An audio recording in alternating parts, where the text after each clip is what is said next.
Kata musannif, maka duduk pada satu peristiwa, iaitu pada satu kisah, terjadi pada satu kisah, iaitu dengan Syekh Hasan Basri radhiyallahu anhu, iaitu Wasil bin Atha pada satu ketika menghadiri majlis pengajian gurunya, iaitu Hasan Basri radhiyallahu anhu. Maka Wasil bin Atha itu menzahirkan, telah menampakkan i'tiqad Wasil yang sesat kepada gurunya Wasil, iaitu Hasan Basri. Syekh Hasan Basri namanya, guru kepada Wasil bin Atha. Iaitu peristiwa ini yang mana soal jawab yang terjadi antara Wasil bin Atha dengan Imam Hasan Basri. Maka pada ketika itulah Wasil bin Atha menunjukkan akidah sebenarnya yang sesat. Baik, maka ketika itu berhujjah Syekh Hasan Basri kepada Wasil.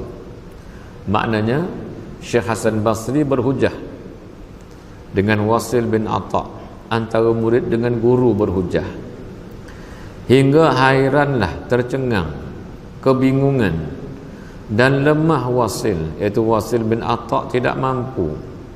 Yang anak Atha, iaitu Wasil bin Atha, itu dia kata anak Atha, itu daripada mengambil hujjah, maknanya tidak dapat mengeluarkan sebarang hujjah dia bila berdepan dengan gurunya Hasan Basri, orang alim. Baik, maka keluar Wasil daripada majlis Hasan Basri.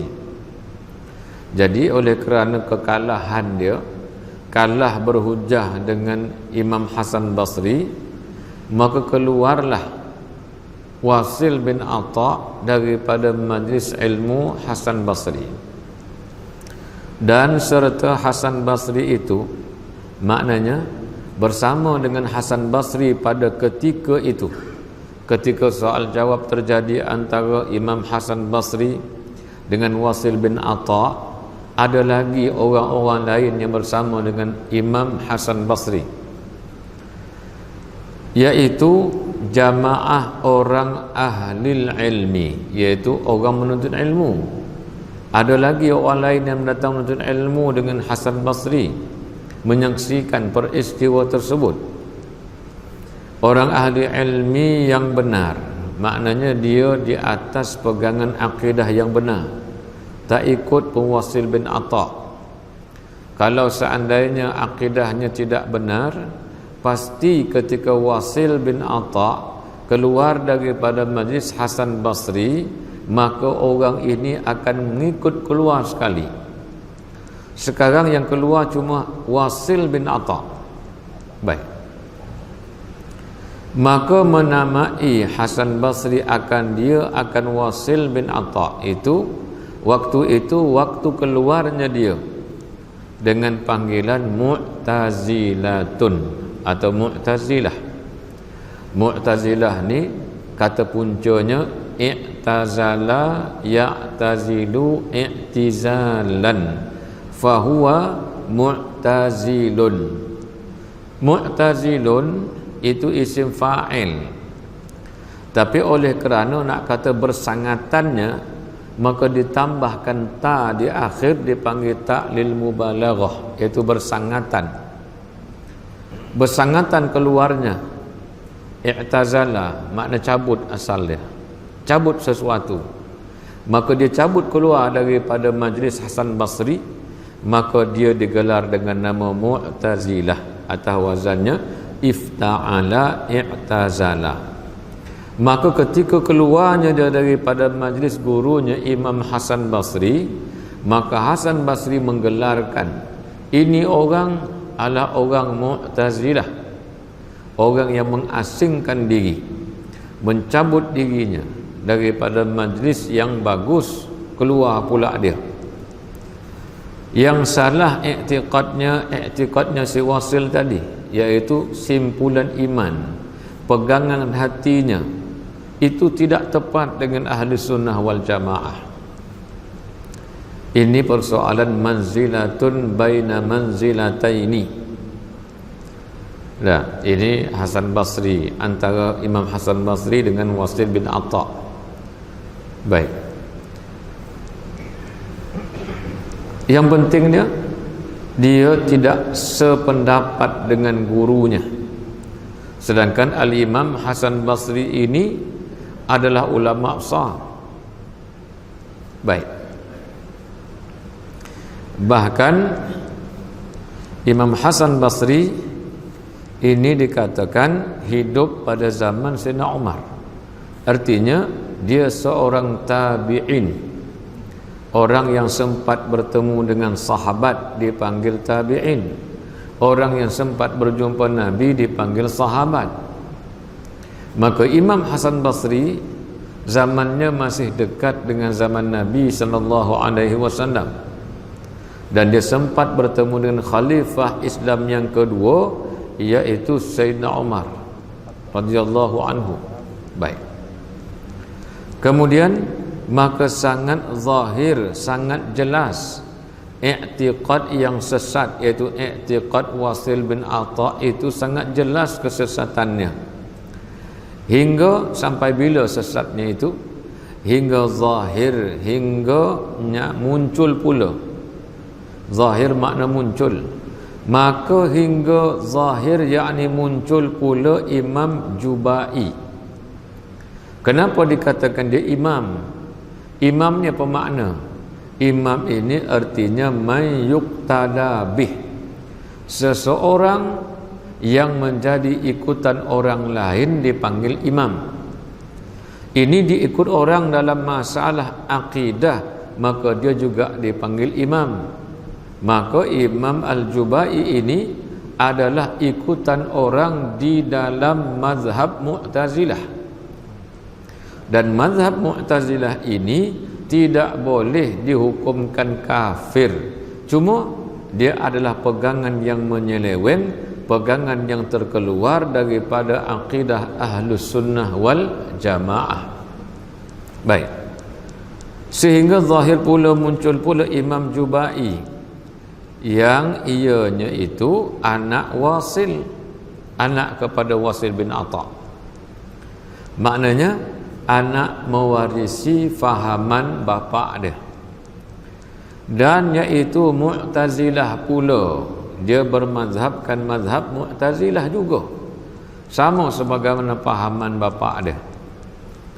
Maka Imam Asy'ari, iaitu Imam Abul Hasan Al-Asy'ari radhiyallahu anhu, sebelum sampai martabat ijtihad ijtihad, belum sampai lagi martabat dia boleh berijtihad, mengeluarkan satu pandangan, maka berguru ia kepada Imam Jubai yang anak Wasil atas beberapa tahun. Maknanya dia juga pernah berguru kepada Al-Jubai. Kalau bapa tiri dia Abu Hashim Al-Jubai, bapa tiri dia, dan menjadi Mu'tazilah lah Imam Abul Hasan Al-Asy'ari selama 40 tahun. Lama dia berpegang dengan fahaman Mu'tazilah. Fahaman Mu'tazilah punya kejam. Pernah satu ketika Imam Mu'tazilah ini, bukan yang kita sebutkan nama, tetapi pada zaman tersebut orang Mu'tazilah dia membunuh begitu ramai ulama, sehingga kan Al-Imam Ahmad ibn Hanbal dia wafat di dalam penjara mempertahankan bahawasanya Al-Quran itu bukan makhluk. Al-Imam Al-Buwaiti salah seorang daripada murid Al-Imam Syafi'i, dia dipaksa berjalan daripada Mesir sampai ke Iraq dengan diikat tangan di ketengkuk, diletakkan bebanan di belakang dia, berjalan daripada Mesir sampai ke Iraq. Tapi Imam Buwaiti dia tetap mempertahankan hujah dia dan akidah dia sehingga dia meninggal dunia. Tetap dia mengatakan Al-Quran bukan makhluk. Al-Quran itu kalamullah yang qadim lagi azali. Baik. Maka Imam Abul Hasan Al-Asy'ari ini tadi menjadi Mu'tazilah dalam tempoh masa yang agak lama. Maka ketika sampai Imam Asy'ari, iaitu Imam Abul Hasan Al-Asy'ari daripada keturunan Al-Imam Abu Musa Al-Asy'ari, sahabat Nabi. Imam Asy'ari iaitu Imam Abul Hasan Al-Asy'ari ketika sampai martabat ijtihad, iaitu mujtahid dia di dalam ilmu tauhid, bukan dalam ilmu fiqh, tapi dalam ilmu tauhid, sampai dia kepada martabat mujtahid yang boleh membuat satu-satu keputusan. Maka berpindah Imam Abul Hasan Al-Asy'ari radhiyallahu anhu daripada mazhab Imam Jubai yang Mu'tazilah ke mazhab Ahli Sunnah wal Jamaah. Tu. Serta mengambil hujjah dan istidlal. Mengambil hujjah iaitu mendapatkan hujjah, dan istidlal iaitu mendapatkan dalil. Istidlal artinya talabud dalil, menuntut dalil. Artinya setiap daripada pegangan yang dibawa oleh Al-Imam Abul Hasan Al-Asy'ari ada hujjahnya dan ada sumber pengambilannya daripada Al-Quran dan hadis Nabi sallallahu alaihi wasallam. Itu dikatakan dan istidlal dan mengambil hujjah, makna dengan hujjahnya berdasarkan kepada dalilnya, iaitu dengan nas, iaitu dengan teks Al-Quran. Nas kitab artinya teks Al-Quran, ayat-ayat Al-Quran dan hadis Rasulullah sallallahu alaihi wasallam. Halnya keadaan Abul Hasan Al-Asy'ari itu membatalkan mazhab Imam Jubai. Maknanya jalan yang dirintis oleh ulama-ulama Mu'tazilah itu akhirnya dapat diatasi setelah wujudnya, yaitu Abul Hasan Al-Asy'ari. Baik. Hingga masuk ia kepada segala raja dengan berhujjah. Iaitu masuk ia siapa? Iaitu masuk ia Abul Hasan Al-Asy'ari. Dia berjumpa. Masuk artinya masuk, berjumpa ia, yakni Abul Hasan Al-Asy'ari kepada segala raja, sultan pada masa itu, dengan berhujjah daripada membatalkan mazhab Imam Jubai. Tak mampu ulama pada masa itu membatalkan hujjah-hujjah yang dikemukakan oleh Abul Hasan Al-Asy'ari setelah beliau bermimpi bertemu Nabi sallallahu alaihi wasallam, dan akhirnya dia menjadi pendokong fahaman Ahlus Sunnah wal Jamaah yang menghimpunkan akidah yang dipegang oleh Nabi, sebagaimana Nabi mengatakan ma ana alai wa ashabi, ma ana alaihi wa ashabi, artinya yaitu satu fahaman yang aku dan para sahabat bersepakat di atas fahaman itu. Itu makna ma ana alaihi wa ashabi, artinya